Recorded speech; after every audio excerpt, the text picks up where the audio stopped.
Our chapter 13, our next to final little recording here of our final chapter for our human relations course.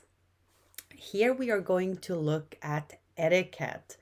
And maybe in this world, we don't know because we're doing a lot via Zoom and other digital and online platforms as we are dealing with the way business is right now, moving from a lot of face to face to a lot of virtual operations. But in the past, and certainly still over online to a great extent, one of maybe or perhaps the most important components of being successful in a work setting is how we manage our brand, right? How we manage our reputation and the impression we give to other people. And this is true whether you are face to face or whether you're doing it online. And so paying attention to how you manage your reputation is really a key component to having good human relations.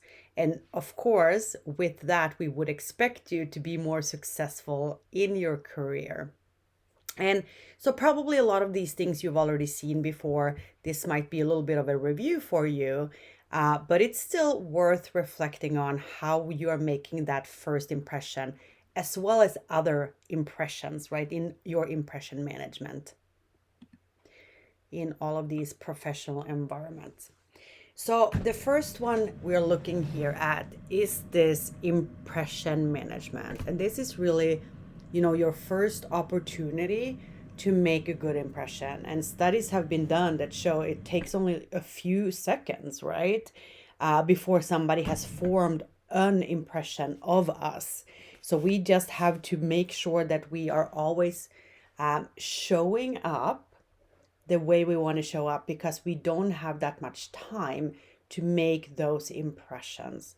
So, our nonverbal behavior, right, think back to our communication chapter, certainly will send signals, whether they are positive or more on the negative side, to the person or to the people that we are interacting with. And so, if it's something like at a job fair, at an interview, meeting your new team, meeting a new boss, absolutely we want to make sure we make a good impression. And so, some basics, if this is now a face to face meeting, we talk about having a firm handshake, and people pay attention to that. You want to make sure that you are not clenching somebody's hands, don't hurt them. You don't want to be a dead fish, right? Don't just like let your hand flop around. We call it a web to web handshake. So the web between your fingers should meet the web on the other person's hand, and you should just have a firm handshake without hurting them. And here in the United States, even though some other cultures are not big on it, we do maintain eye contact with the person we are saying hello to, that we are introducing ourselves to. We will say our name, we will tell them our name, and a good idea is actually to repeat their name so that you can memorize it for retention. So, hello, good morning. My name is Jessica. It is such a pleasure to meet you. Bob, right? Hi, Bob. How are you this morning? And we can also use these when we introduce two people to each other.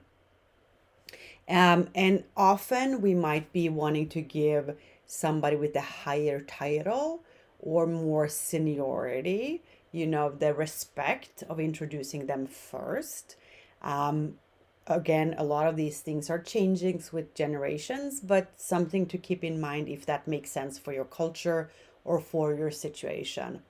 A good idea is to state something that the people have in common, to put them on a foundation so that they have something to start talking about. So, hi Jane, this is Jane. Here is Bob. Pleased to meet you, Bob. You both went to the University of Arizona together. And so just, let them have that opportunity to find a connection. So facilitating that. And remember, we talked in one of the earlier slides or earlier videos about networking. And so being that bridge being that bridge that can allow people to meet each other is a good thing, right? You want to be bridge between groupings. Okay, so if you're going to lunch or dinner, for instance, during the interview or the selection process, there's a lot to keep in mind. And even if you're just attending business dinners with people you have been around before, we still want to make sure that we are paying attention to our manners and our table manners. And we want to make sure we exhibit good good table manners and keeping that impression management going. And it's not about being fake, right? Impression management is not about being fake. It's a matter of being polite, being respectful, treating the situation with respect, and just showing up professionally. We want to show up professionally, while being authentic to who we are, right? This doesn't mean that your personality cannot shine. We're just letting the personality shine in a good environment, right? That we help create. So this slide is really just about place settings, and if you are not used to eating in a Western world, right, or in a Western environment, spending some time learning about this might be a good idea. So when you look at your plate and you can look at the image we have here, typically on the left side of things is your plates, your bread plates, if you have smaller plates, and your glasses and drinking items, right? Your cups and glasses tends to be on your right side. So those are the things that belong to you. And you always go from the outside in. So you start with the fork or the spoon on the very right or the very left, right? And then you work your way in from that. And then the things that we have on top are the things that we use later in the dinner. You want to make sure that you know what items are yours and how you deal with those. Okay. And if you don't know, you might as well might as well pause and look at what other people are doing. Just look without staring, right? Some other dining tips that could work for the situation you're in. And again, it differs with culture, it differs with generations, but it's always good to err on the side of being more respectful and more polite than not. So waiting for the host to be seated before you sit. Perhaps if you're walking into somebody's office and this is not a dining situation, standing up until they ask you to sit, right? So please have a seat and then you sit. So have other people be seated before you sit. If you are at a business dinner or at an interview dinner or lunch, you do not order the most expensive item on the menu. You order at the same price range or something that is just cheaper. We pass food from the left to the right. We pass salt and pepper together. We are always saying please and thank you to everyone, including the white staff, the people that help you with your coat, right? We're always respectful. And this is true everywhere, not just at dinners. We're always kind and polite and respectful to everyone we meet, regardless of who they are, right? Or what their position is. Sometimes, if you are at a business dinner and nobody's reaching for the check, let's do that. Let's reach for the check and pay for it. It's not about, the $50 at this dinner or the $100 at this dinner. It's about your reputation and your brand over the longer term. And we always want to tip, right? Here in the United States, we tip. It's right now or roughly around some 20%. It sounds like a lot to many of us, but tipping is something that is part of our culture and that we do. As you know, I grew up in Sweden. We don't really tip in Sweden. So again, paying attention to where you're at culturally and what situation you are in makes a lot of sense.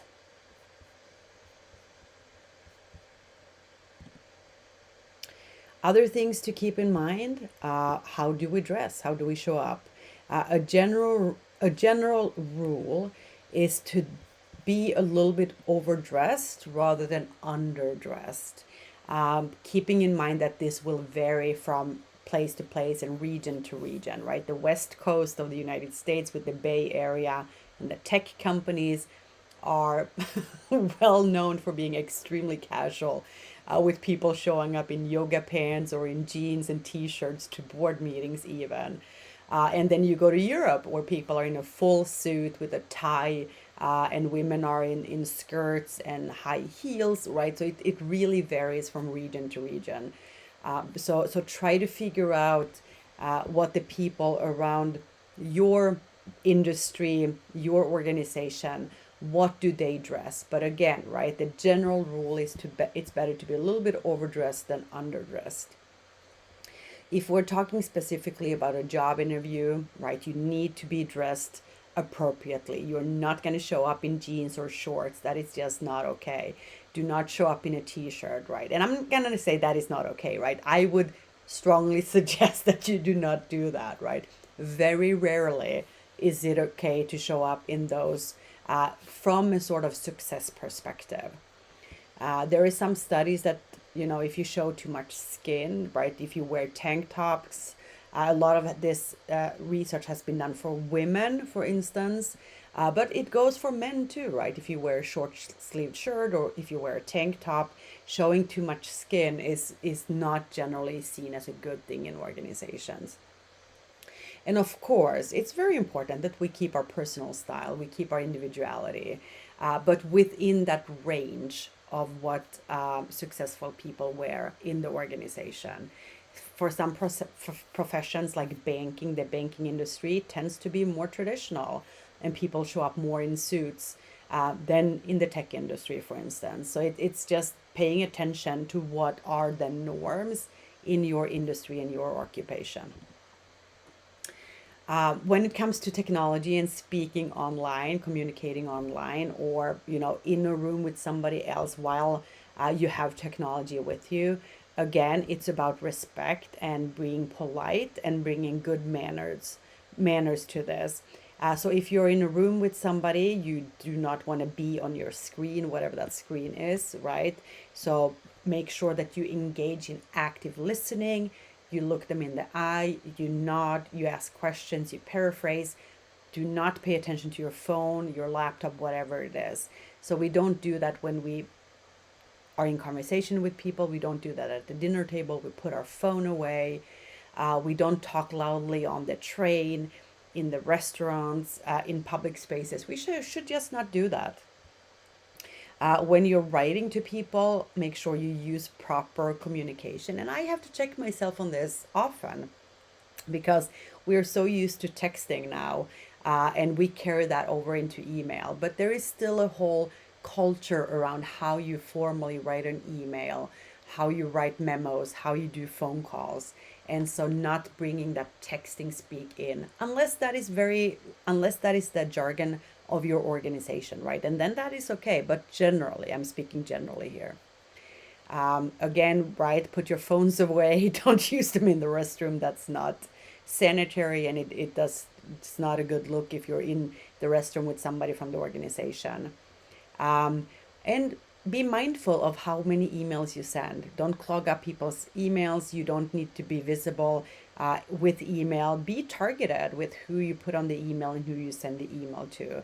We are using spell check. We're making sure our written communication again comes across as well thought out and respectful, and it needs to be appropriate. This is something that I'm continually working on. This last one is to respond quickly. I'm not always on my email. I tell students to text me because I have a really bad habit of answering texts and emails in my head and not doing it. But it is a good policy to try to answer within 24 hours. Google yourself. Do you know what is said about you? I Google myself occasionally, right? I'm out there with my articles, etc. And try to manage that online presence. If you are on social media, look at the settings that you have. Can you make sure that people don't tag you, that you don't show up in searches, etc.? Because the online reputation will be there for quite some time. And so, again, trying to manage how you show up online. If your company has policies around social media and resumes and those things, just make sure that you know what they are, right? Is it Is it okay for you to post your resume? Is it okay for you to talk about the company? Some people would say never do that, never talk about your company in social media. Regardless, right? Pay attention to the policy of your organization when it comes to anything online, anything virtual, anything social media, right? So just be very careful with that. And again, for your personal and professional sake, you want to manage that online. Other impression management things to consider, and this is sort of just you know a list of things to think about generally. Try to always be on time. Do not make it part of your identity to always be late, and having people expect you to be late, it's just not a good look. Give people a heads up if you're going to be late more than 5 minutes. Text them or give them a call. Please RSVP when people send invitations so that they know whether you will be there or not. Again, using please and thank you for everyone. Sending thank you notes to people that are helping you out. Handwritten is a nice way to do that. That's something we rarely see anymore. But a handwritten note can go a very long way when somebody has done something for you that is out of their way. If you make a mistake, if you make an error, you take full responsibility and you apologize, as I do, right? We apologize if we make a mistake, and then we correct it and we do better next time. If you are going to somebody's home or house, bring a small gift, whether that is flowers or a jam or something, right? It says wine here on this page.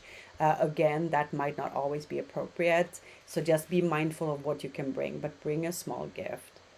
We are always holding up the door, regardless of our sex or gender or how we identify. If we show up at the door first, we open the door and we hold it open for other people. In the United States, we make eye contact, we smile, we look at people's business cards, we don't put it in our pocket. We're just being mindful of our interaction and how the respect is conveyed in that situation. Be curious, ask questions, learn about people, don't hoard conversations, don't interrupt people, don't swear. I know a lot of industries do that, right? Again, it depends on your organizations and your industry, but you don't want to show up swearing at an interview, right? And so just be mindful of your language. So a lot of things to think about. A lot of these I'm sure you're already doing, you're already aware of. Again, it's a good reminder of what we should be doing in most situations, but you will use your judgment. What is the culture you're in? What is the organization you're in? What is the industry? And you can make judgments from that. So for your exercises, try shaking hands with people, right? If there's an influenza or a pandemic of some other kind, you might not want to do this right now when we are practicing social distancing. But this is in face-to-face times. And when you go to a mall or restaurant, right, pay attention to how people use technology. What are you witnessing from other people? Or when you're on Zoom calls, how are people doing that time sharing using technology? And what do you think looks rude? And what do you think could be considered acceptable and normal? And what is your judgment about those people and how they use technology? In summary, to be successful in our careers, we want to make sure we pay attention to our first impressions. Having a firm handshake if you meet people face to face, and if you meet them online, have a smile, make eye contact via the camera, make sure that your background is professional. And so just make sure that that first impression is good, right? Look them in the eye, repeat their name. When you introduce people, say their names, maybe start with the more senior person, and give them something to talk about. When you are dining out, right, make sure that you put your napkin on your lap. You go from the outside in with your forks and your glasses. Maybe reach for the check if nobody else has done that. Basic common sense etiquette is, right, we don't use the napkin to blow our nose, to wipe our face. And we are waiting for other people to start eating and being seated before we do that. Technology is everywhere, right? And we know that with that technology increase, people are more rude and just not kind to each other. And we know this from studies. So basic etiquettes is that we are not texting while we are having a face-to-face conversation. And we don't speak loudly on our phones if we're in a restaurant or on a train.